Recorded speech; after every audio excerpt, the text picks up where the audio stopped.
보건직, 의료기술직, 보건진료직 공무원 합격은 전공에 강한 대방열림, 많은 합격생과 합격수기들로 증명합니다. 필기고 득점부터 면접 준비까지 대방열림에서 제대로 준비하세요. 자, 안녕하세요. 네, 공중보건 담당하고 있는 김희영입니다. 우리 공중보건 하면 어떤 생각 드세요? 쉽다. 그죠? 나 한번 해봤어. 그래서 예전에 어떤 분은 그렇게 얘기를 하시더라고요. 아, 공중보건 그냥 쉽게 하는 거 아니에요? 이렇게 들어오시다가 나중에 울면서 나가셨습니다. 왜? 양이 어마어마해서 방대한 분량이라고 보시면 돼요. 말 그대로 외울 게 무궁무진하다라고 생각하시면 돼요. 그래서 이거를 한꺼번에 외우면 된다, 안 된다? 안 된다. 그렇죠? 그럼 어떻게 해야 돼? 틈틈이 외워야 된다라는 생각을 하시면 돼요. 그래서 그 공중보건은 제가 맨날 얘기하는데 럭셔리한 공부 아닙니다. 동량 공부하라고 자꾸만 제가 설명을 드려요. 자, 동량 공부, 길거리 다니면서 공부를 하시라는 거죠. 길거리 다니면서 자꾸 암기를 반복하셔야 돼. 그러니까 뭐 예를 들어서 버스를 타면서 또는 전철을 타면서 계속해서 외웠던 거를 머릿속에 자꾸 되뇌이고 이렇게 되면 암기가 일상화가 됩니다. 말 그대로 상식화가 되는 거죠. 그래서 공중보건은 상식을 좀 높여야 된다. 그러고 나면 나중에 현장에 가서도 아무 꺼리낌 없이 내 알고 있는 내용들이 술술술 나온다. 그래야 인생이 편해진다라고 생각하시면 돼요. 그래서 주로 암기에 포커스를 둬야 된다라고 보시면 돼. 자, 그러면 도대체 어떤 문제들이 나왔는지 잠깐만 보도록 하겠습니다. 자, 보시면 물론 공개된 문제만 제가 좀 제시를 했습니다. 자, 보시면요. 제일 많은 문제가 요거겠죠. 역학 쪽이겠죠. 그래서 역학은 작년은요, 7문제나 나왔습니다. 20문제 중에 7문제로 엄청난 거죠. 그러다가 올해는 5문제로 좀 줄긴 했는데 여전합니다. 그래서 역학은 되게 양도 많고 여러분들이 가장 어려워하는 게 역학 쪽이에요. 그래서 역학 쪽에서는 제가 시간적 투자를 좀 할 겁니다. 자, 그 다음으로 많이 나왔던 게 3.15 환경이요. 자, 환경 하시는 분들은요, 환경이 양이 엄청 많다고 하더라고요. 그리고 환경은요, 제가 보기도 조금 화가 나. 외울 게 너무 많아요. 그리고 숫자가 뭐 소수점, 그래서 그거까지 다 외워야 돼. 근데 그거를 아예 다르게 숫자를 제시하는 게 아니라, 예를 들어 3.5면 슬쩍 보기 전에 3.2로 슬쩍 바꿔. 그러니까 이런 식으로 치사하게 문제를 내거든요. 그래서 환경 보고는 암기량이 어마어마하다. 그렇죠? 그런데 문제를 보시면 점점 증가되고 있다. 4개 이렇게 증가되고 있습니다. 그래서 환경도 만만치가 않구나 라고 생각하시면 되고요. 그 다음으로 많이 나오는 게 조금 비슷하긴 하지만 보건행정 쪽이요. 그래서 보건행정을 전공으로 하셨다면 뭐 괜찮은데 보건행정이 전공이 아니야. 그럼 굉장히 어려워하시는 게 이쪽 부분이라고 보시면 돼요. 그래서 저는 역학에도 시간적 투자를 좀 많이 할 거고 보건행정도 역시 시간적 투자를 할 겁니다. 그럴 수밖에 없습니다. 그 다음에 계속해서 하나씩 나와서 우리를 좀 골치 아프게 만드는 게 통계 부분이에요. 통계 부분보다 계속 한 문제씩 나옵니다. 작년에는 안 나왔고요. 계속 한 문제씩. 근데 여러분들 보시면 학교 다녔을 때도 통계 쪽은 손을 놓은 분이 되게 많을 거예요. 근데 여기서 계속해서 있습니다. 그러면 여러분들은 에이, 한 문제니까 포기해야지. 포기할 거를 포기해야 돼. 이런 거 포기하면 안 된다. 그래서 통계 부분도 조금 힘들지만 저는 접근에 들어갈 거고요. 그 다음으로 계속해서 나오는 게 학교 보건, 보건교육. 특히 학교 보건에서는 우리가 보건교사도 아닌데 보건교사의 업무에 대해서 시험이 자주 나옵니다. 나올 수밖에 없는 게 보건교사 하는데 굉장히 많거든요. 그러니까 너네들 암기해봐라 라고 하는 거예요. 그쪽 부분이 좀 나오고 보건교육도 보건교육 방법에 대해서 계속해서 나오고 있습니다.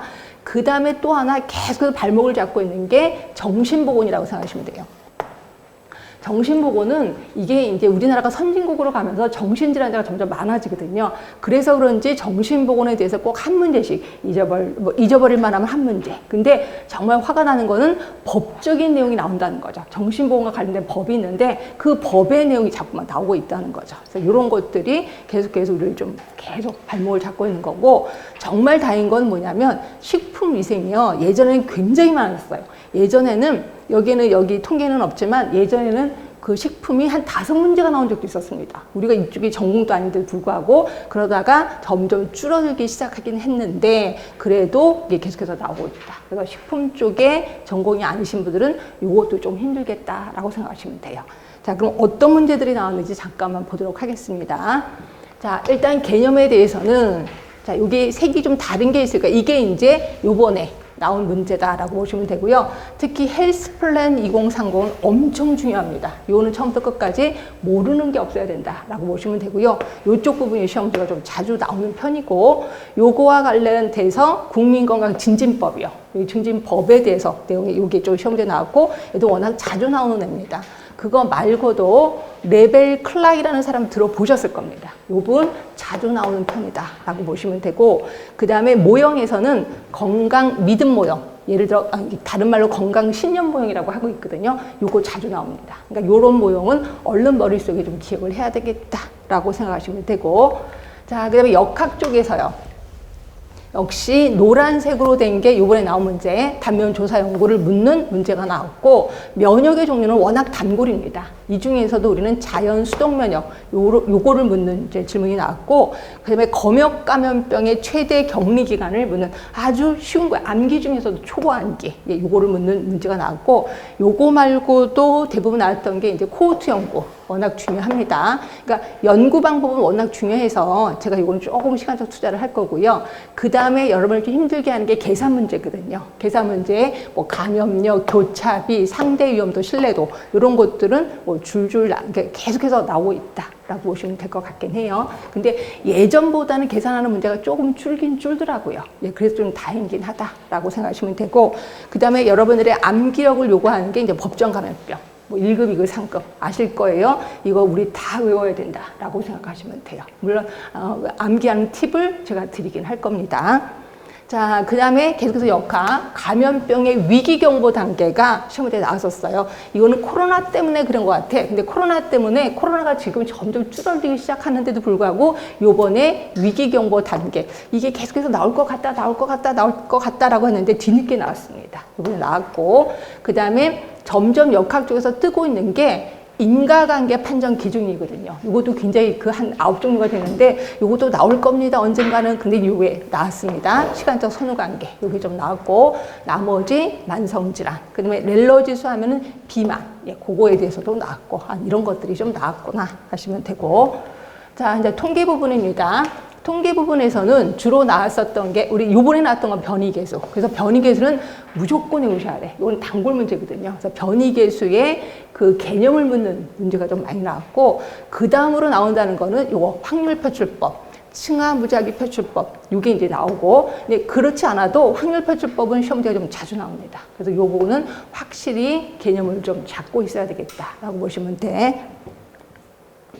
자, 모자보건에서는 요번에 이제 나오진 않았는데, 모자보건에서는 주로 나오는 게 뭐냐면 이제 영아 사망, 또 부양비, 노령화 지수 이런 것들을 묻는 거. 그 다음에 인구 구조의 항아리형, 우리나라가 항아리형 있잖아요. 그래서 그런지 여기도 시험 문제 나왔고, 그 다음에 무조건 알아야 되는 건 알파 인덱스. 그래서 여러분들이 알파 인덱스 처음 들었어요. 그럼 큰일 나는 겁니다. 알파 인덱스 하면 머릿속에 뭐다라고 딱 떠오를 수 있을 만큼 공부를 좀 하시는 게 좋다 하시면 될 것 같고, 그 다음이 학교 보건에 제가 그랬잖아요. 우리는 보건교사도 아닌데 보건교사의 직무가 시험 문제 자주 나온다. 요번에도 나왔습니다. 요번에도 나왔고, 그 다음에 이제 보호구역이 대부분 좀 단골 문제다라고 보시면 되고, 보건교육에서 그 이론 모형에서 계획된 행위 이론이라고 있거든요. 요거랑 같이 하는 게 합리적 행위 이론인데, 요게 시험 문제 자주 나옵니다. 그래서 또 요 단골 문제다라고 보시면 될 것 같고.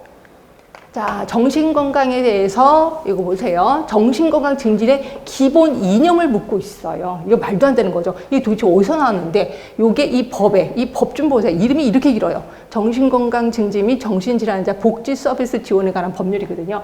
이 법에 기본 이념이 나와요. 대놓고 물어봤습니다. 기본 이념을. 그죠? 말도 안 되는 거고, 그 다음에 요번에 나온 거는 정신건강 증진 시설. 그래서 우리 책에는 있었었는데 요걸 묻는 이제 질문이 좀 나왔었다. 자, 산업보건을 보시면 산업보건에 요번에 나왔던 거는 도수율을 묻는, 당연히 자주 나옵니다. 산업재해지표. 요거 공식이 있거든요. 그 공식을 달달달달 외워야 되겠다. 돌아가면서 나옵니다. 한때는 강도율 물어보고, 한때는 도수율 물어보고, 또는 사망 많이를 물어보고. 그래서 이쪽 부분을 좀 많이 알아야 되는 거고, 무엇보다도 단골은 산재요. 산업재해보상보험. 요거 무조건 외우셔야 돼. 요거는 아주 그 여러 가지 그 내용이 있으면 어느 내용 하나도 안 나오는 게 없어요. 구석구석 다 나옵니다. 이쪽 부분은 좀 기억을 해두시는 게 좋을 것 같고요. 나머지도 뭐 주로 나오는 거니까. 자, 환경보건입니다. 요번에 환경보건은 하수 처리 방법 중에 살수여상법, 요거를 묻는 이제 문제가 나왔고, 그 다음에 오점, 그 다음에 새집증후군의 원인, 뭐 이런 거, 얘는 새집증후군의 원인은 워낙 단골이었기 때문에 요게 시험 문제에 좀 나왔었고요. 그 다음에 워낙 단골이 스모그입니다. 런던 스모그, LA형 스모그, 요거를 비교하는 문제가 워낙 자주 나오는 거고, 그 다음에 COD, 뭐 BOD, 그 다음에 또 하나 DO, 용전산소 DO, 얘네들은 삼총사라고 표현하고 있거든요. 당연히 시험 문제에 나올 수밖에 없었고. 그 다음이 우리가 이제 기후, 지구, 온난화 이런 얘기 들어보셨을 거예요. 그래서 기후변화 협약에 대해서 시험 문제가 좀 나왔고, 요번에도 나올 확률이 높지 않을까 싶기도 합니다. 그렇죠? 자, 식품위생에 대해서는 요번에는 이제 그 식품의 보존 방법 중에서 화학적 보존 방법이 뭐냐 대놓고 문제가 나왔습니다. 근데 이것도 우리 책에 잘 정리가 되어 있기 때문에 답은 다 쓰셨을 거고요. 그거 말고도 워낙 단골이 식중독입니다. 식중독의 종류, 독소형, 바이러스형, 뭐 살모넬라, 뭐 자연독, 요 자연독을 묻는 이것도 암기 위주인 건 아실 거예요. 그러니까 이런 것들이 시험 문제에 좀 나왔었구나 이렇게 보시면 되고, 그다음 이제 보건행정이요. 자, 보건행정에 공단 알고 계실 거예요. 국민건강보험공단. 이게 이제 심평원하고 양대 산맥인데 그 국민건강보험공단의 업무를 물어봤습니다. 이거를 심평원의 업무랑 믹스를 시켜놓고 다음 중 공단의 업무로 옳은 거 뭐냐 이런 식으로 시험 문제가 나왔거든요. 그 다음에 우리는 주로 보건소에서 이제 일을 하게 되는데 그래서 그런지 요거를 공공보건행정조직, 진료소, 보건소, 보건의료 요거의 그 특징을 묻는 이런 것들이 시험 문제 당연히 나올게 나왔습니다. 자, 무엇보다도 단골은 뭐예요? 메이어의 적정보건의료 서비스의 조건. 이게 조금 단골이고, 그 다음에 의료비가 지금 끝도 없이 올라가잖아요. 그래서 국민의료비 상승, 요것도 좀 단골이고, 가장 단골은 요거겠지. 진료비 지불제도 행위별수까지 우리나라에서 하고 있는 거. 그래서 행위별수까지 문제가 나왔는데 틀렸다. 정말 이건 치욕스러운 일입니다. 이거는 무조건 맞아야 되는 문제라고 보시면 돼요. 자, 그리고 또 나왔는데, 자, 보시면 보건의료 서비스의 사회경제적 특성. 얘 워낙 유명한 애입니다. 그래서 얘도 무조건 맞아야 된다라고 보시면 되고, 이 보건행정 중에서 조금 어려운 게 조직의 원리거든요. 근데 조직의 원리가 요번에 시험 문제에 나왔었습니다. 물론 이걸 암기를 요하긴 하지만 처음 보신 분들은 이게 뭐야, 뭐 이런 것들도 좀 당혹해 하셨을 문제다. 그 다음에 이제 우선순위에서 메릴랜드주의 다이아몬드 방식이 있거든요. 이것도 처음 보신 분은 조금 어렵긴 하실 거예요. 하여튼 이런 문제들도 나왔고, 그러니까 보건행정은 점점 보건행정에 있는 문제들이 나오는데 쉬운 문제가 아니라 어려운 문제들이 좀 갖다가 쓰고 있다. 그래서 혹시라도 공부를 보건행정까지 같이 하시는 분들은 쉬워요. 근데 나 보건행정 한 번도 한 적이 없다라고 하신 분들은 이런 게 뭐야? 이렇게 좀 당혹스럽다라고 생각하시면 돼요. 그래서 보건행정에 대해서는 제가 시간적 투자를 좀 하긴 할 겁니다. 자, 그 다음에 이제 전체적으로 보면 제가 항상 18대 2의 법칙이라고 표현하는데 20문제 중에서 18문제는 우리가 이론으로 충분히 풀 수 있는 문제, 아주 쉬운 문제들이 나옵니다. 그러니까 쉽다는 건 암기가 완벽했을 때야. 암기가 완벽했을 때 18문제는 무조건 누구나 맞습니다. 그러면 두 문제는 뭐냐? 정말 낯선 문제가 나와. 뭐 이런 문제가 나와. 이게 두 문제가 나온다는 거죠. 결국 이 두 문제가 합격의 당락이 될 수가 있습니다. 또는 모든 수험생이 두 문제가 다 틀릴 수도 있어요. 근데 운이 좋게 두 문제 중에 한 문제 맞으면 그 친구는 당연히 합격을 하겠죠. 그러니까 제가 부탁하고 싶은 거는 18문제를 무조건 맞아야 돼. 그렇죠? 그래야 합격 눈앞에 쓰게 되는 거고, 두 문제는 어쩔 수가 없습니다. 저는 이 두 문제를 위해서 여러분들의 문제풀이도 하고 모의고사 문제도 하고 아주 굉장히 많은 걸 물어다 드리긴 할 겁니다. 근데 문제는 제가 물어다 드리면 여러분들이 이걸 외워야 되는데 외우기 너무 힘들어.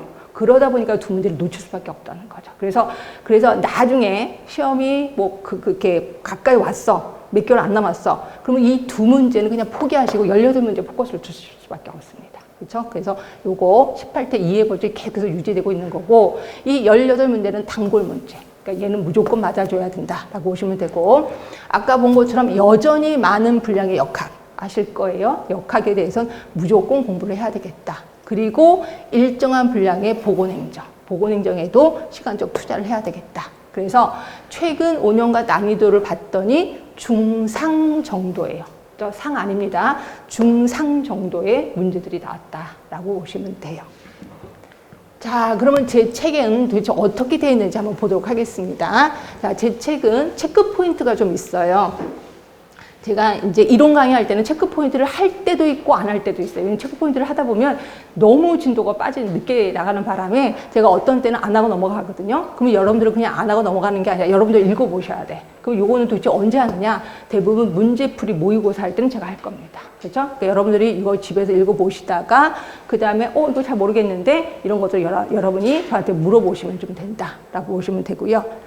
자, 그다음에 QR코드 여기도 있습니다. 자, QR코드 찍으면요. 요게 제가 운영하고 있는 유튜브로 들어오게 됩니다. 그럼 유튜브에서 요 내용에 대해서 또 다시 설명이 들어가요. 결국 수업 시간에 놓쳤던 내용을 유튜브를 통해서 다시 한번 반복할 수가 있어요. 그러다 보니까 굉장히 많이 도움이 된다라고 표현을 하시더라고요.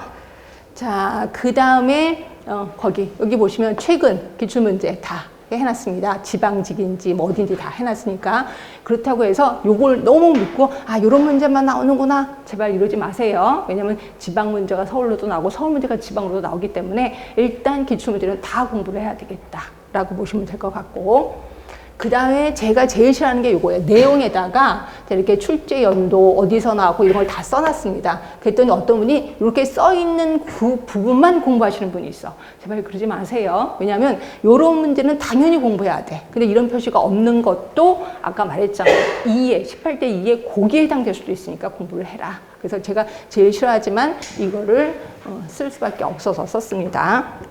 자, 그 다음에 준비된 이론이요. 아까 제가 그랬잖아요. 정신 쪽에 그 의료기관. 그래서 우리 정신의료기관, 정신요양시설, 정신재활시설, 그리고 법도 이미 다 있었습니다. 그러니까 이렇게 저는 틈틈이 막 이렇게 하다 보면 여러분들이 이런 것까지 해야 돼요? 이런 것까지 해야 돼요? 근데 그런 게 시험 문제 좀 나온다는 거죠. 그래서 만약에 그걸 공부하셨다면 대박인 거고, 공부를 못 하셨다면 이런 게 책에 있었어요 라고 놀라시는 분들도 계십니다. 하여튼 이게 있었었고요. 그 다음에 제가 이제 여기에 파이널 테스트라고 해서 일명 저는 가로놓기라고 표현하는데, 요게 암기 노트로 이용하기 딱 좋습니다. 그래서 제가 맨날 부탁하는데 요거 사진 찍어서 그 다음에 아까 동양 공부 기억하시죠? 그래서 길거리 다니면서 보는 거예요. 가로면 당연히 답은 가려야 되겠죠. 그래서 보고 요 가로 안에 있는 단어를 생각하도록 자꾸 머릿속에 떠오르셔야 돼. 그러니까 요 정도는 암기를 하셔야 그 다음에 다음 단계로 넘어갈 수가 있는 거죠. 그렇죠? 그래서 요거 많이 이용하시는 게 좋고요. 자, 그 다음에 맨 마지막에 2023년 보건복지부 질병관리청 그 주요 업무 정책이 수록이 되어 있습니다. 이거는 지금 공부하지 마세요. 언제 공부하냐면 이론 합격하고 나서, 그 다음에 우리 면접 기다리고 있죠. 그거에 딱 좋은 게 요겁니다. 그래서 요거 공부하시면 우리나라 정책이 이렇게 흘러가고 있구나라는 걸 알게 될 겁니다. 그래서 요거는 반드시 합격하고 나서, 이론 합격하고 나서 준비를 좀 해야 된다라고 보시면 돼요. 자, 그러면 제 수업 방식 어떻게 할 거냐? 일단 제가 첫 수업 들어갔을 때 전체적인 프레임을 알려드릴 거예요. 이럴 때는 여러분들이 책에 막 줄치기 바쁘고 이렇게 하지 마시고 일단 귀만 열어놓으세요. 이런 공부를 이번 시간에 하는구나. 머릿속에 좀 기억을 하시고, 그 중에서 제가 이 부분은 막 힘을 줘서 얘기하는 게 있어요. 그러면 이 부분에 대해서는 내가 꼭 외워야 되겠다라고 말 그대로 동기부여를 시키는 게 이 타임. 그리고 나면 제가 이제 책에 줄을 치게 할 겁니다. 이게 이제 구체적인 내용을 보게 되는 거죠. 그러면서 줄을 칠 때도 여러분은 뭐 별표, 뭐 빨간색, 뭐 이런 식으로 해서 자꾸 구분을 좀 하시도록 해야 돼. 그리고 나서 세 번째, 우리가 3강을 하잖아요. 마지막 시간에 배운 것을 상기시켜. 그러니까 요번 3시간 동안 뭘 배웠는지를 다시 한번 상기를 시킬 겁니다. 그걸 우리 아까 말한 파이널 테스트를 보고 정답을 떠오르게끔 하는 거죠. 그래서 결국 같은 내용을 3번이나 반복하게 돼요. 그렇죠? 그러니까 3번 반복하면 뭐라도 하나 남게 되거든요. 그걸 갖고 이제 집에 가는 도중에 계속해서 생각을 하는 거죠. 그렇게 되면 제로 베이스에서부터 공부하는 게 아니라 그래도 나머지 조금 위로 올라가서 그 베이스 위에서 공부를 하게 된다라고 보시면 돼. 그리고 나면 다음 주에 쪽지 시험이 기다리고 있을 거예요. 그래서 쪽지 시험 좀 일찍 오셔야 돼. 그래서 쪽지 시험을 나눠드리면 한 20문제 정도 나눠드리거든요. 이거 아주 쉬운 문제예요. 그걸 다 맞았다고 해서 공부 다 끝났다가 아니라 아 이제 나는 기본이 됐구나라고 보시면 돼. 그래서 그거를 책을 보고 하는 게 아니라 내 머릿속에 있는 내용과 상의하면서 답을 쓰고 이때 나의 약점을 알게 됩니다. 내가 다 외웠다고 생각했는데 아니네. 또는 내는 이 A라고 생각했는데 B였구나 라고 나의 약점을 알게 되는 거죠. 네, 그렇게 해서 이제 우리 모두 이론이 끝나요. 자, 이론이 끝나고 나면 그냥 빨리빨리 하는 게 아니라 저는 애프터 서비스 꼭 들어갑니다. 자, 제가 메일링 서비스를 좀 드릴 거예요. 그래서 여러분들이 메일 주소를 주시면 제가 메일로 계속해서 10개의 문제를 보낼 겁니다. 한 번에 10개의 문제인데 30회예요. 300문제입니다. 근데 죄송하지만 정답을 알려드리진 않아요. 여러분들이 정답을 저한테 보내주시는 거야. 1번의 답은 몇 번입니다. 2번의 답은 몇 번입니다. 그럼 제가 쭉 보고 2번 틀렸습니다. 그 다음에 5번 틀렸습니다. 딱 다시 답을 회신을 해드려요. 그럼 여러분들이 그럼 2번이 다시 또 여러분들이 정답을 골라주셔야 돼. 그래서 맞을 때까지 계속 회신을 할 겁니다. 그런데 10문제를 다 맞았어. 그럼 이제 새로운 문제가 바로 들어가는 거죠. 그래서 내가 만약에 열심히 해갖고 매일매일 다 했어. 그럼 30일 만에 다 끝날 수도 있습니다. 예, 그렇게 해서 메일링 서비스를 줄 거고요. 그 다음에 실력 유지하기 위해서 아까 말한 파이널 테스트, 가로놓기, QR코드 계속해서 이용하시면 그 실력이 유지가 될 거다라고 보시면 됩니다. 자, 그럼에도 불구하고 질문이 있다. 자, 진통 카페 있습니다. 자, 그 진통 카페 보시면 김영희 그 전공 해결이라는 데 있는데 여기에 질문을 올리시면 제가 어떻게 해서든지 답변을 좀 해드리도록 하겠습니다. 근데 조금 시간이 지체될 때가 있어요. 그거는 지금 제가 지금처럼 강의하고 있을 때 또는 제가 책이 없거나 바깥에 나가 있으면 책을 좀 봐야 되는데 책이 없을 때는 답변을 못 드릴 수 있습니다. 그래서 어떤 분들은 왜 이것만 제 것만 대답을 안 해주세요 라고 하는데 그건 제가 좀 생각을 하는 중이다 라고 보시면 돼요. 어떻게든 답은 다 드린다 라고 보시면 될 것 같아요. 자, 이런 식으로 해서 이제 저와 공부를 좀 하게 됐습니다. 자, 그러면 바로 들어가도록 할게요. 자, 책은 16쪽이고요. 자, 공중보건이지만 제일 처음에 건강에 대해서 들어갈 겁니다. 자, 건강은 여러분 생각하기에 아프지 않는 게 건강 아니야? 라고 하지만 공중보건에서 보는 건강의 정의가 다르다는 거죠. 그렇죠? 그럼 건강의 정의에 대해서 얘기한 사람이 누가 있는데요? 자, 누가 있냐면 WHO. 굉장히 유명한 우리 조직, 국제조직 아실 거예요. WHO가 제시한 건강의 정의가 있습니다. 당연히 머릿속에 기억을 해야 되겠다라고 보시면 되고요. 그럼 WHO는 뭐라고 얘기를 했는데 뭐 어쩌고 저쩌고 막 말이 길었는데 뒤쪽에 외울 게 있습니다. 뒤쪽에 뭐냐면 신체적, 정신적, 사회적인 안녕이에요. 요것만 외우시면 돼. 앞에 뭐라고 주저리 한 거는 책을 보고 확인할 거고 굳이 외울 필요는 없고 신체적, 정신적, 사회적인 안녕. 그러면 신체적 안녕이 뭔지는 아실 거예요. 정신적 안녕도 뭔지는 아실 거예요. 감이 좀 잡히실 거고 사회적 안녕이 잘 모르겠는데 자, 요거 설명 들어갈게요. 자, 요거예요. 자, 우리가 직장을 갖고 있을 거예요. 근데 내가 직장이 학생이야. 그러면 제 시간에 여기 9시 30분에 와서 앉아 있어. 물론 앉아있는데 머리는 딴 생각하고 엉덩이도 아프고 난리가 나. 그래도 앉아있잖아. 그러면 나는 사회적으로 안녕한 거예요. 결국 자기가 직장을 갖고 있고 직장을 잘 다니고 있어. 그럼 이거를 우리는 사회적인 안녕이라고 표현하고 있어요. 그렇죠? 자, 그런데 요걸 잠깐 보시면 자, 신체적으로 안녕해야지만 건강한 거야. 정신적으로 안녕해야지만 건강한 거야. 그러면 내가 신체적으로 안녕하지 못해. 그러면 불건강한 거야. 그렇죠? 결국 여기는 건강과 불건강 어때요? 이러면 건강한 거야? 이러면 불건강한 거야? 말 그대로 이분법적 사고를 갖고 있어요. 또 다른 말로 표현하면은 불연속선 개념 딱 끊어져 있단 말이에요. 그래서 이것 때문에 많은 사람들이 이거 아닌 거 아니야? 이거 딱 끊어 뭐 말 그대로 그거잖아요. 흑백 논리잖아요. 이거 아니지 않아? 라고 했는데 이거에 대해서 반기를 든 사람이 누구냐면 던이라는 사람이에요. 던 외우셔야 돼. 자, 던은 뭐라고 했냐면 연속성 개념을 제시합니다. 연속성 개념을 제시하고 이쪽으로 갈수록 건강이야. 자, 이쪽으로 갈수록 불건강이야. 이렇게 표현했어요. 그래서 하루 중에 왔다 갔다 할 수 있다는 거죠. 자, 내가 지금 건강해요. 근데 나가다가 교통사고로 내가 다칠 수 있잖아. 그럼 그때부터는 불건강으로 가는 거죠. 근데 내가 다리가 없지만 그래도 나 건강하게 뭐 일상생활 할 수 있어. 그럼 난 다시 건강으로 가는 거예요. 그래서 왔다 갔다 할 수 있다. 말 그대로 연속성 개념을 제시하는 거고, 다른 말로는 동적인 개념을 제시합니다. 그렇죠? 건강은 움직이는 거야. 그러면 WHO는 뭐예요? 동적인 개념의 반대니까 아, 얘는 정적인 개념이겠구나 라고 느끼셔야 돼. 느끼시고 외우셔야 되겠지. 그렇죠? 다시 한번 WHO는 건강, 불건강의 이분법적 사고. 이거는 다른 말로 불연속성 개념이고 정적인 개념이에요. 그렇죠? 그리고 요거에서 반기를 든 사람이 던. 자, 던은 반드시 뭐 연속성 개념의 동적인 개념. 네, 기억하실 거고요. 그 다음에 또 하나 외우실 사람은 버나드라는 사람. 자, 버나드라는 사람은 저는 B의 포커스를 둬라라고 표현하고 있거든요. B는 요런 B 별로 안 예쁘죠. 자, 요거 별로 안 예쁘죠. 위아래가 균형을 받아야 돼. 결국 외부 환경이 바뀌었어. 그럼 내부 환경이 발빠르게 움직여야 돼. 말 그대로 항상성을 유지해야 돼. 그러면 나는 건강한 거다라고 생각하시면 돼. 그래서 버나드 하면은 아, 항상성 요거 좀 기억을 해두시는 게 좋고요. 그 다음에 이제 W 시리즈로 갈 겁니다. W 시리즈에 왈스라는 사람이 있어요. 저는 이거를 왈츠, 춤추는 거 이거 좀 그렇게 기억을 했는데, 왈츠 특수한 상황이에요. 특수한 상황에서도 내가 기능을 잘 발휘해. 그러면 나는 건강한 거야. 어떤 특수한 상황에 접했을 때 그래도 내가 갖고 있는 기능을 잘 발휘해. 그럼 나는 건강한 거다. 이게 왈스. 그 다음에 윌리도 있어요. 자, 윌리 같은 경우는 어느 상황에 적응을 잘하면 나는 건강한 거다. 이렇게 보시면 돼요. 그래서 대부분 중요한 사람이 요 5사람이 하는데, 요 5사람 말고도 또 책에 있을 겁니다. 제가 이제 확인해 보도록 할게요. 자, 책은 16쪽.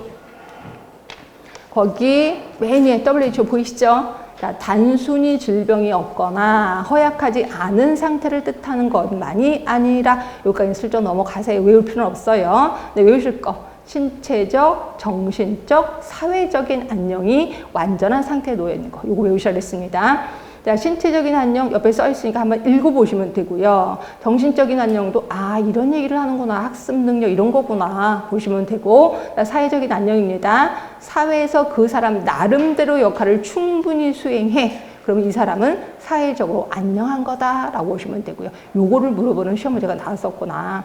자, 2번입니다. 결국 자, 여기 1998년에 요게 조금 WHO의 그 건강의 정의가 좀 부실하다는 걸 알아서 2개를 집어넣으려고 했어요. 영적인 안녕하고 역동성 개념. 역동성 개념은 아까 만 대로 불연속성 개념. 예, 그러니까 연속성 개념이죠. 요거를 집어넣으려고 했었어요. 그런데 총회에서 인준되지 않았다라고 보시면 돼요. 그렇죠? 결국 지금까지도 역동성의 개념이 없구나. 그냥 정적인 개념이구나라고 보시면 될 것 같고요.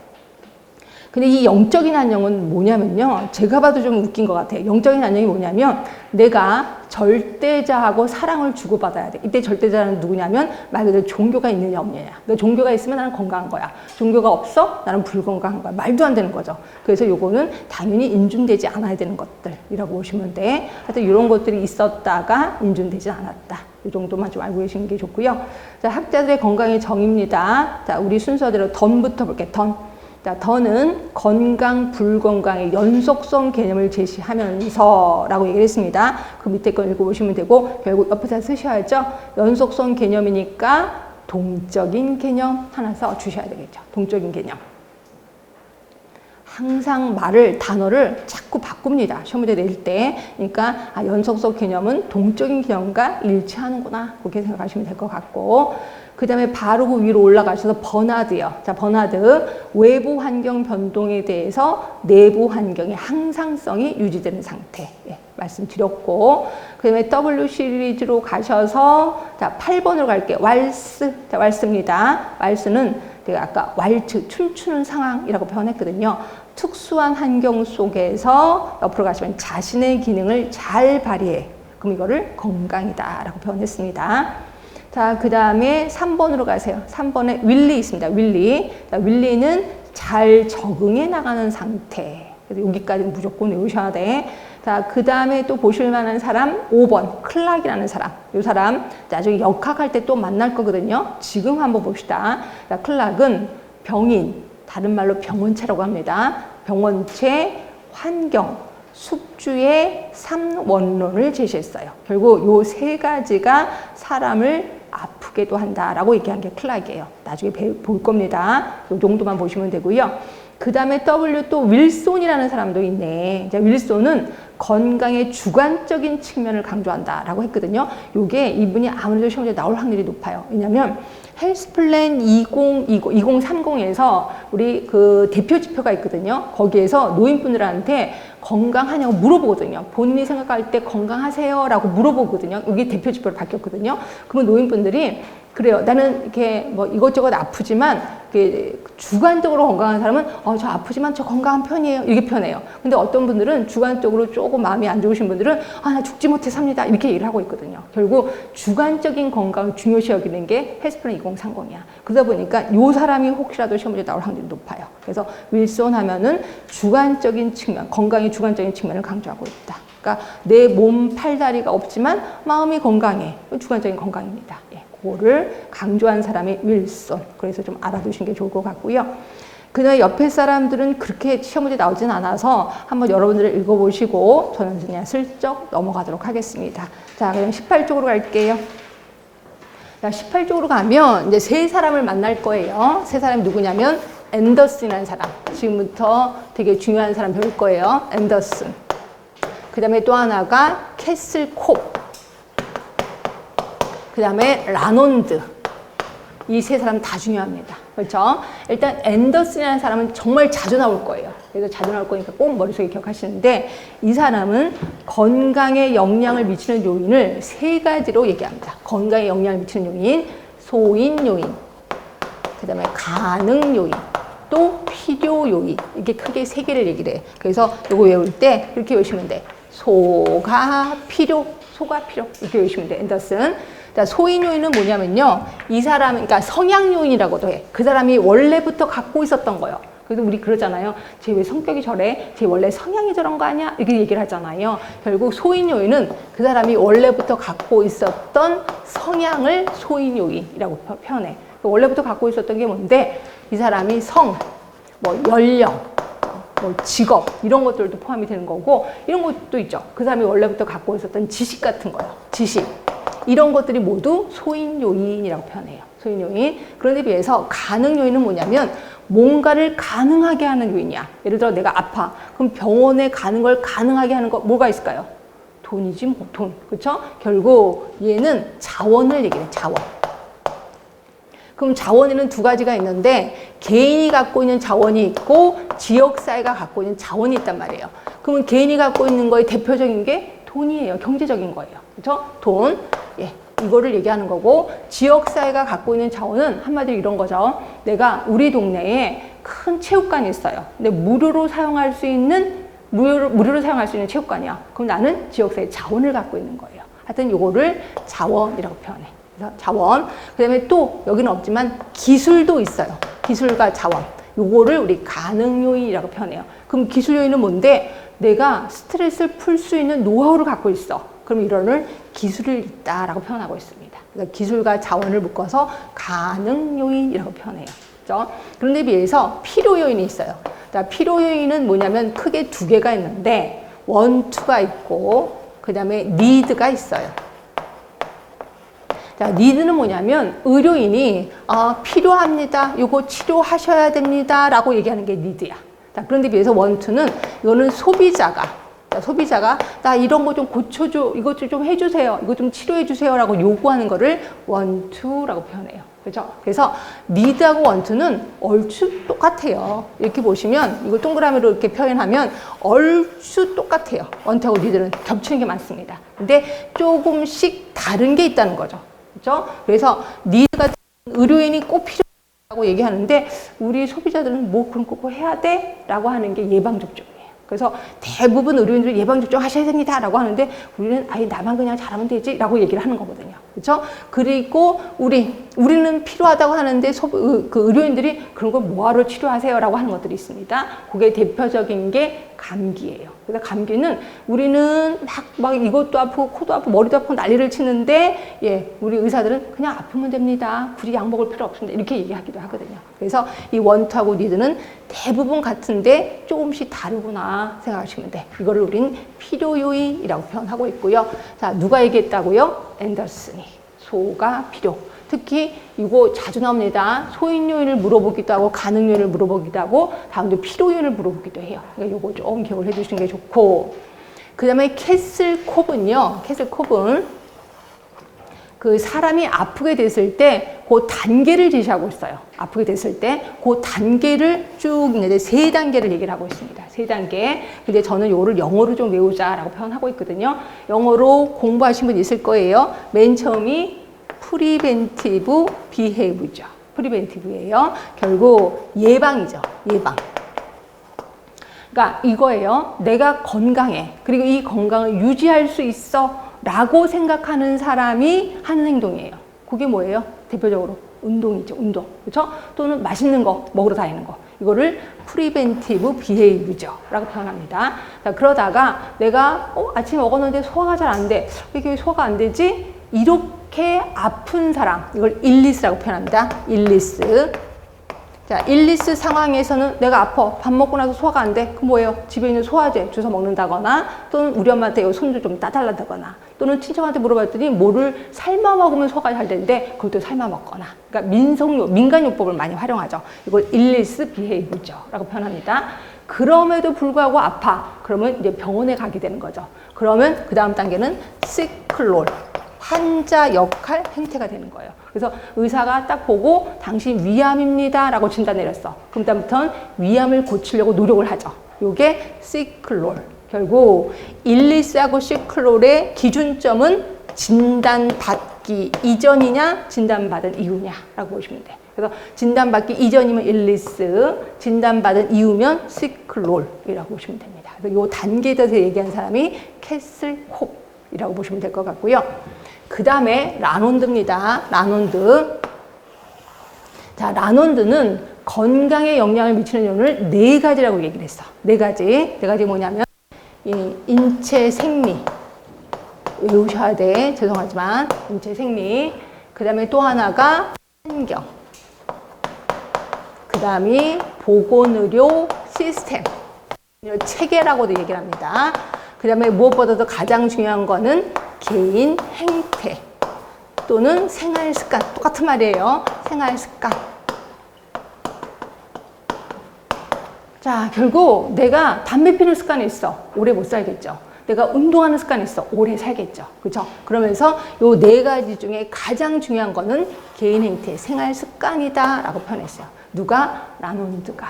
그래서 라논드는 무조건 외우셔야 돼. 왜냐면 요 생활 습관이라는 말을 처음으로 꺼낸 사람이 요 사람이거든요. 그래서 그전에는 생활 습관이 건강에 자주 유지한다고 이런 걸 전혀 생각을 못했던 시기였거든요. 근데 이걸 처음으로 꺼낸 사람이 라논드라고 보시면 돼요. 그래서 이거 일단 3사람 무조건 중요합니다. 책은 18쪽. 자, 맨 체크 포인트 보시면 앤더슨 모형 있을 거고요. 자, 소인 요인, 가로 2번에 가능 요인, 가로 3번에 필요 요인. 그래서 소가 필요 이렇게 표현했습니다.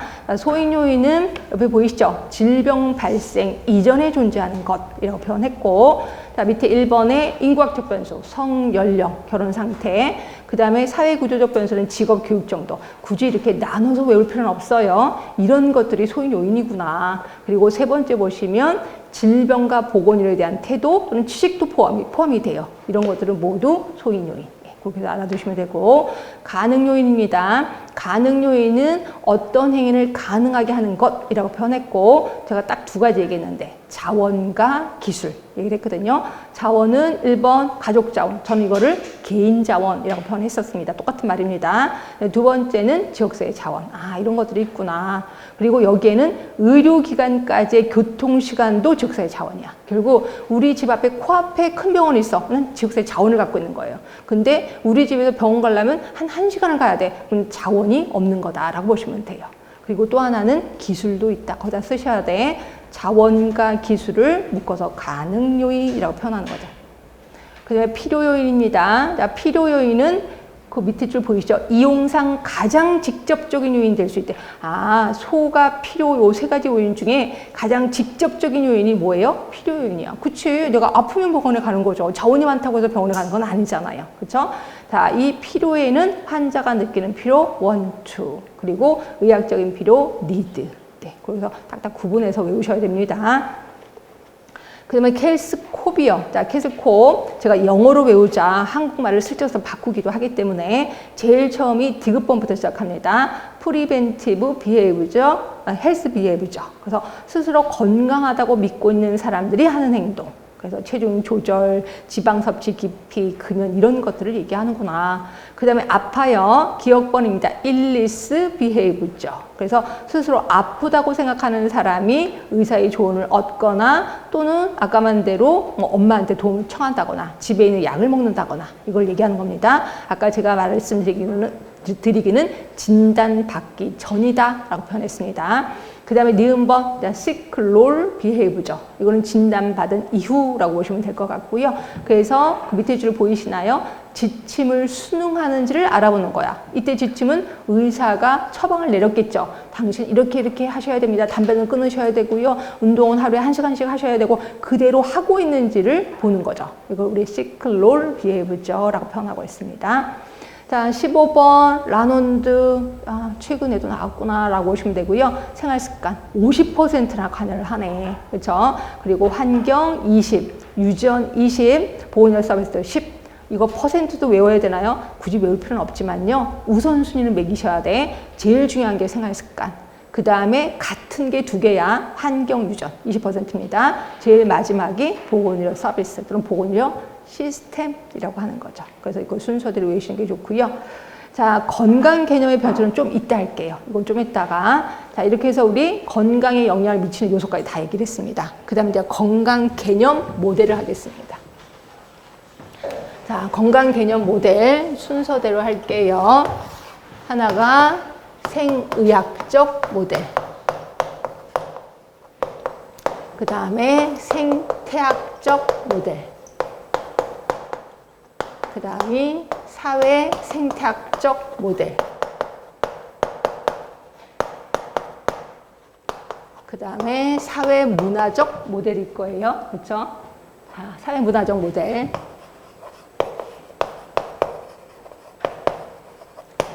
그 다음에 총체적 모델. 그 다음에 또 하나가 웰리스 모형이라고 하나 있습니다. 웰리스 모형도 얘기할까 해요.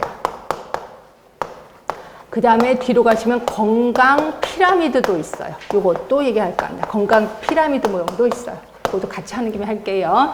자, 생의학적 모델은 요거 하기 전에 요걸 좀 알고 계셔야 돼. 심신이원론이라는 걸 하나 알고 계셔야 돼. 이게 데카르트가 얘기한 거거든요. 심신이원론. 그럼 심신이론론도 있나요? 네, 있어요. 이 심은 마음입니다. 신은 몸입니다. 그러니까 몸과 마음은 두 개야. 따로따로라는 거죠. 그렇죠?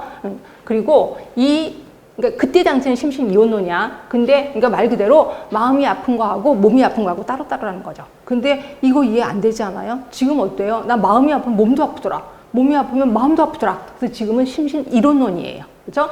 그때 당시에는 심신이원론이었고 마음이 아픈 건 어떻게 할 수가 없다. 이건 하늘에 계신 하느님이 알아서 하는 거다. 인간이 못 고친다. 라고 표현했고 그럼 인간이 고칠 수 있는 건 이거 몸이에요. 몸 안에 이거를 숙주라고 표현해요.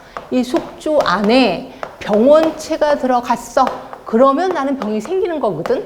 그러면 숙주 안에 있는 병원체를 죽여버리면 돼. 그럼 나는 건강한 거다라고 얘기한 게 생의학적 모델이에요. 그렇죠? 결국 우리 몸을 그냥 기계로 판단을 한 거죠. 기계가 고장난 거야. 그럼 고장난 기계를 고치면 되는 거잖아. 그래서 예전에 어떤 선전에서 조그만 여자아이가 그 병아리를 키우고 있다가 병아리가 죽었어요. 근데 그 죽은 시체를 이렇게 엄마한테 갖고 가면서 엄마 병아리가 고장났어 이렇게 표현하더라고요. 그게 요거예요. 생의학적 모델이야. 고장났으니까 고쳐주면 된다라고 본다는 거죠. 그래서 여러분들 보기에 말도 안 되는 것 같아 라고 하지만 지금도 요거 하고 있습니다. 어떻게? 의사들이 하고 있잖아요. 당신 방광이 고장났습니다. 그럼 방광 다른 걸로 갖다가 드릴게요. 이렇게 얘기해요. 뭘 해요? 예전에 방광 고장나면 누구 거 방광 갖다가 했는지 혹시 아세요? 돼지 방광을 가져다가 돼지를요 멸군 돼지를 만들어요. 그래서 그 돼지가 어느 정도 되면 그 방광을 뜯어다가 인간한테 갖다 준 거예요. 그때 인간이 그럼 내가 돼지야 뭐야 기분 나쁜데 그래서 만든 게 뭐예요? 우리 인간 복제라는 거 혹시 아세요? 네, 나를 복제를 시켰어. 그거 하나 물어봅시다. 이 복제를 하면 내 자식이에요, 내 형제예요? 응? 몰라요? 형제예요, 형제. 그래서 자식 아니에요? 그럼 얘를 왜 복제해요? 얘가 장기가 필요하니까. 그렇죠? 그래서 얘를 복제를 하면 얘 폐를 뜯어다가 날 해요. 그럼 얘는 그냥 죽어버리는 거예요. 그랬더니 인간 위원회에서 얘도 인간인데 얘는 그냥 죽어버리면 말도 안 되는 거 아니야? 그래서 인간을 재정의하기 시작했어요. 인간을 재정의 어떻게 했냐면 브레인, 뇌의 무게예요. 그러니까 뇌의 무게가 작으면 인간이 아니다라고 재정의를 한 거예요. 그래서 지금 복제를 하는데 뇌가 없는 인간을 복제하려고 지금 하고 있습니다. 그래서 뇌가 없는 인간을 복제하면 난리가 날 겁니다. 이렇게. 근데 하는 김에 좀만 더 얘기하면 혹시 여러분들 시험관 얘기 아세요? 시험관 얘기? 시험관 얘기는 어떤 분이 그러더라고요. 시험관에서 난자고 정자를 이렇게 수정을 해서 시험관에서 아기를 키운다라고 하는데 그거 아니에요. 그러니까 물론 시험관에서 난자 정자를 만나게 해서 요 수정란을 엄마 뱃속에 집어넣는 거예요. 이걸 시험관 아기라고 하는데 근데 이거는 엄마의 그 자궁이 멀쩡해야 돼. 그렇죠? 근데 엄마의 자궁이 엉망인 경우가 있어요. 그럴 때는 이거 시험관 아기도 못 합니다. 그럼 이건 어떻게 해야 돼요? 그래서 아기를 낳고 싶은데 그럼 어떻게 해야 돼? 그래서 만든 게 대리모라는 거죠. 대리모. 그래서 대리모는 우리 조선시대의 시바지하고 좀 다른 개념이에요. 그래서 이 수정란을 그 어떤 모르는 사람의 뱃속에 집어넣는 거예요. 그랬더니 미국에서는 그래서 대리모를 굉장히 엄격하게 선별하는 거 아시죠? 일단 얼굴도 예뻐야 되고 성격도 좋아야 되고 그냥 뱃속에서 계속 애기한테 영향을 주는 거니까 이렇게 했는데 그래서 이제 돈도 되게 많이 주거든요. 근데 미국의 어떤 대리모가 배부르고 등 따시니까 딴 생각을 한 거예요. 갑자기 뱃속의 애기는 내 애기야 라고 하는 거야. 자기 난자가 없는데도 불구하고.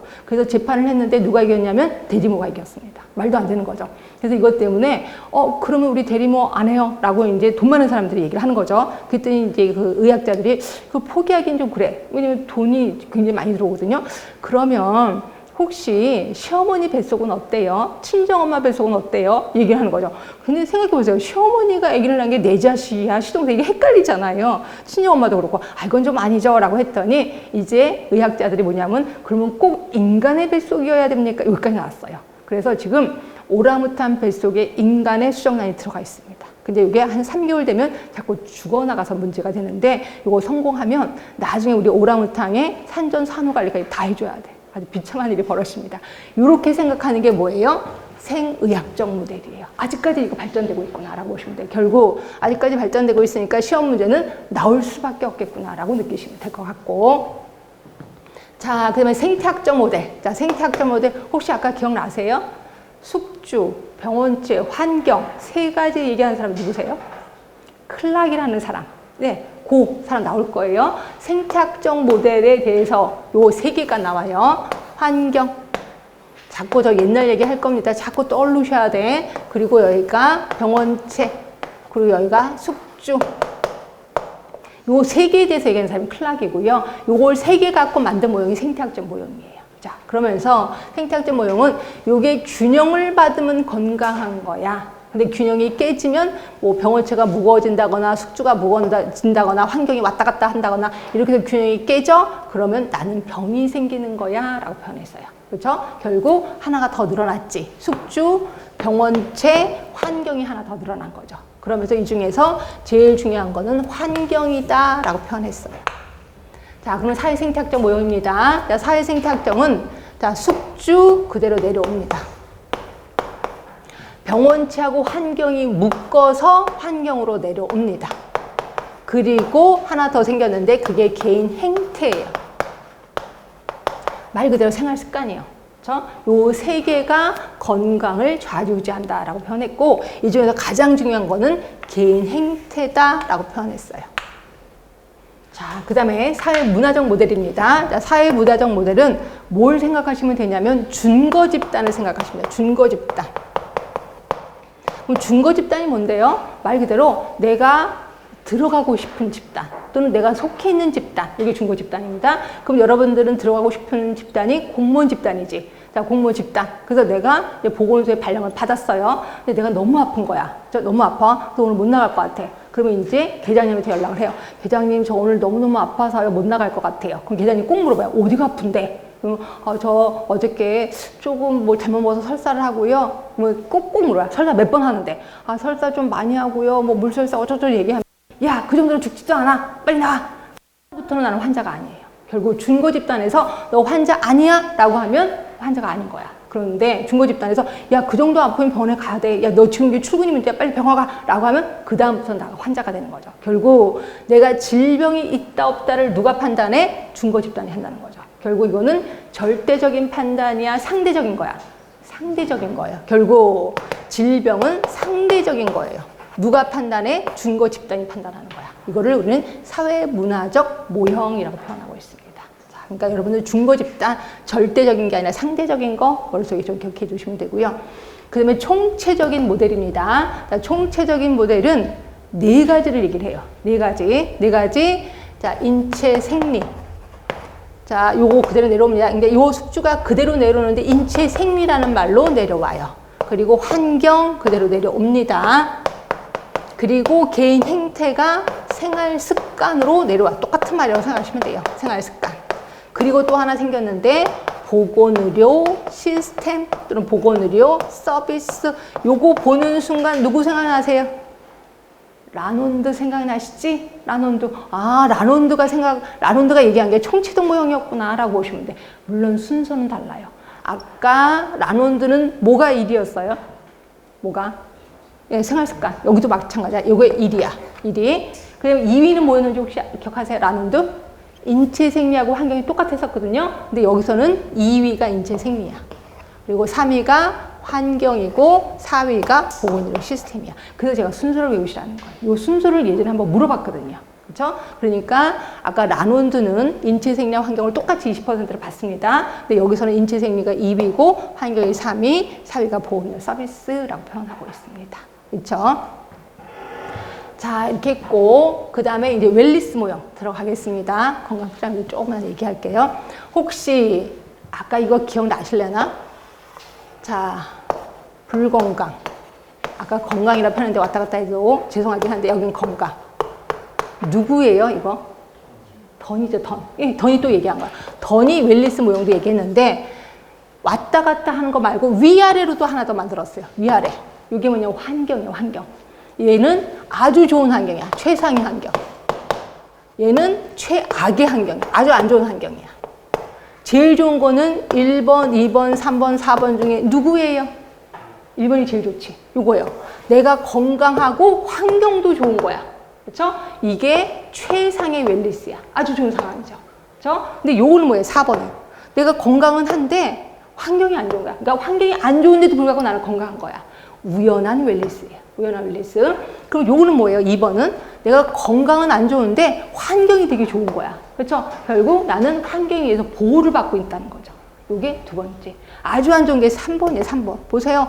내가 몸도 안 좋은데 환경도 안 좋은 거야. 그렇죠? 그러면서 이 웰리스는 이 더는 뭐라 그랬냐면 요 1번으로 가야 된다라고 보시면 돼요. 그러니까 결국 우리나라가 아주 좋은 거예요. 우리나라는 환경 나름대로 괜찮습니다. 이때 그러니까 말 그대로 자연 환경이 좋은 게 아니라 그런 거죠. 국가에서 자꾸 국민들한테 뭐 검진도 받아라 그러고 담배도 끊으라 그러고 운동도 하라 그러고 계속 얘기를 하고 있잖아요. 환경이 좋은 거예요. 그리고 나도 지금 좋아. 그러면 이게 아주 좋은 거죠. 이거 1번이죠. 이걸 웰리스, 최상의 웰리스라고 표현하고 있습니다. 근데 이걸 웰리스 모형, 던이 얘기한 겁니다.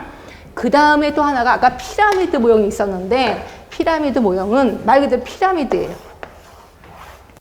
이게 지금 뜨고 있는 모형이거든요. 그러니까 외우셔야 돼. 그러면서 이게 맨 밑에 있는 뭐가 있는데 이게 인간 많은 사람들한테 건강에 영향을 미치는 요인이 가장 큰 게 이 밑에 거야. 이 밑에 것들이 건강에 영향을 미치는 거야. 그리고 위로 올라갈수록 이거는 개인이 노력을 해야 되는 거야. 개인이. 그러면 이거 시험 문제 나온다면 요 밑에 걸 물어보겠구나. 그렇죠? 요 밑에 거가 뭔지 이걸 좀 물어볼 거고. 그러니까 저 같으면 그냥 층층이 다 외우는 게 제일 좋아요. 근데 만약에 다 외우기 힘들어 그럼 밑에 거. 제일 밑에 게 뭐예요? 말 그대로 경제적인 거예요. 경제적인 거. 그렇죠? 그래서 말 그대로 예전에 어떤 사람이 그렇게 얘기를 했었어요. 만약에 국민을 건강하게 하고 싶은가? 그러면 잘 살게 해라. 잘 살면 사람들이 희한하게 건강하고 싶다는 욕구가 생겨요. 근데 못 살면 그냥 뭐 하루 먹고 살기 바쁜데 건강 무슨 상관이냐 이러면서 신경을 안 쓰게 되거든요. 그래서 사회 경제적 요건이 좋으면 그 나라 국민들은 건강할 수밖에 없다라고 보는 거예요. 요 밑에 것만이라도 기억을 해 두시는 게 좋을 것 같아요. 자, 그러면 줄쳐 볼게요. 19쪽입니다. 자, 생의학적 모델. 자, 첫 번째 기억본에 보시면 정신과 육체를 분리하는 데카르트의 정신육체이원론, 이거를 다시 말해서 심신이원론이라고 표현했고요. 자, 니은본 보세요. 육체를 기계나 부품처럼 생각했다. 결국 질병은 기계가 고장난 거고 의사는 기계를 고치는 기술자다라고 표현했고요. 이게 뭐 말도 안 돼 라고는 하지만 디귿본 보세요. 인공장기 이식 수술, 그리고 어때요? 항생제 개발로 인간 수명이 연장됐어요. 그렇죠? 인간 수명이 연장됐다는 거는 이게 공중보건의 궁극적인 목적이거든요. 그렇죠? 오래 사는 게 우리 공중보건의 목적이거든요. 이게 결국 공중보건의 목적은 달성했단 말이야. 그런데 안타깝게도 뭐예요? 아픈 채로 인간 수명이 연장됐지. 말 그대로 호흡기 꽂고 그냥 오래 사는 거예요. 그런 단점이 생겼다는 거지. 자, 구성 요소 보세요. 숙주 병원체 간의 얘기다 말씀드렸고, 이제 생태학적 모형입니다. 얘는 일명 지렛대 이론이라고도 해. 아까 제가 지렛대 그려드렸을 겁니다. 자, 숙주 병원체 환경이 평형을 이룰 때 건강이 유지된다라고 표현했고, 옆에 가시면 세 가지 요소 중에 가장 중요한 게 뭐야? 환경 말씀드렸습니다. 그 다음에 사회생태학적 모형. 자, 사회생태학적 모형 역시 세 개입니다. 숙주, 그리고 환경. 환경 안에 병원체가 들어갔다라고 표현했고, 개인 행태. 자, 개인 행태는 생활 습관, 생활 양식과 관련이 됐다라고 표현했고, 이 중에서 가장 중요한 게 개인 행태 말씀드렸습니다. 네, 사회문화적 모형이요. 자, 사회문화적 그 모형에서는 준거 집단 또는 그 사회 주도적 집단, 요거 좀 기억해 두시면 되고, 결국 건강과 질병의 판단의 척도는 상대적이다라고 표현했어요. 그렇죠? 그 다음에 5번 총체적 모형입니다. 자, 총체적 모형은 인체 생리, 환경, 생활습관, 보건의료 시스템. 이 중에서 1위 생활습관입니다. 퍼센트를 외우라는 건 절대로 아니야.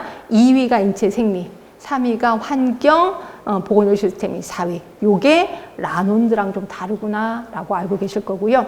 자, 디귿번입니다. 건강과 질병을 단순히 이분론적으로 파악하지 않고 건강 질병 정도에 따라 연속 손상이 있는 것으로 파악했대요. 누구의 의견이에요? 던의 의견이지. 결국 던의 의견을 따랐구나, 총체적 모형이. 자, 그 다음에 웰리스 모형입니다. 자, 웰리스 모형은 뒤로 갈게. 그림을 좀 볼게요. 20쪽에 가시면. 자, 오른쪽으로 갈수록 건강이야. 최상의 웰리스. 왼쪽으로 갈수록 사망입니다. 위로 올라갈수록 건강지향적인 환경. 밑으로 내려갈수록 불건강 환경. 제일 좋은 거는 상위 수준의 웰리스. 그렇죠? 그리고 밑에 우연한 상위 수준의 웰리스, 건강보호, 불건강. 그래서 이 중에서 상위 수준의 웰리스 같은 것들은 시험 문제 나올 확률이 높겠죠. 그렇죠? 그래서 한 번도 시험 문제 안 나왔으니까 이쪽 부분만 머릿속에 좀 기억을 해주시는 게 좋겠구나라고 보시면 되고요. 다시 앞으로 오세요. 앞으로 오셔서 저는 다른 건 안 보고 미음본만 볼게요. 미음본. 자, 미음본을 보시면 이 모형에서는 전통적 의료 외에 개인의 건강에 대한 신념 또는 가치에 근거해서 대체요법이 추구되기도 한다는 거야. 결국 환경이 좋으면 꼭 굳이 병원에 가지 않고 대체요법으로 건강해질 수도 있다라고 표현하고 있습니다. 그렇죠? 우리나라도 대체요법 되게 많이 추구하는 건 아시죠? 그렇죠? 그래서 암에 걸렸을 때 어떤 사람은 나는 꼭 굳이 항암요법 안 해, 자연으로 돌아갈 거야. 이것도 대체요법이라고 생각하시면 됩니다. 하여튼 이렇게 보시면 될 것 같고, 그 다음에 이쪽 밑으로 내려가시면 건강 영향 피라미드 있습니다. 자, 거기 보이시죠? 총 5개의 층으로 이루어져 있다. 아래쪽으로 갈수록 인구 집단에 미치는 영향이 크고 위쪽으로 갈수록 개인의 노력이 더 요구된다라고 표현했거든요. 그럼 제일 아래쪽이 뭐야? 사회 경제적 요인. 그렇죠? 그 위에가 뭐라고 써 있는데 환경 조성. 그다음에 세 번째는 예방 대책. 그것만 보시면 돼. 예방 대책 보세요. 예방 접종, 대장경 검사를 통한 폴립 제거. 우리나라 하고 있죠. 엄청 많이 하고 있잖아요. 그죠? 그 다음에 금연치료. 예, 이런 것들이 예방대책이고, 네 번째는 임상적기. 병원에 가서 치료받는 거지. 그 다음에 다섯 번째가 상담과 교육이에요. 그래서 저 같으면 이 층을 다 외울 겁니다. 근데 여러분들 외우기 힘들어요. 밑에 것만이라도 외워두시면 돼. 사회경제적 요인이고, 그 다음 맨 꼭대기가 상담과 교육이구나 라고 보시면 되고요. 그죠? 자, 여기까지 하고 조금만 쉬셨다가 마저 하도록 하겠습니다.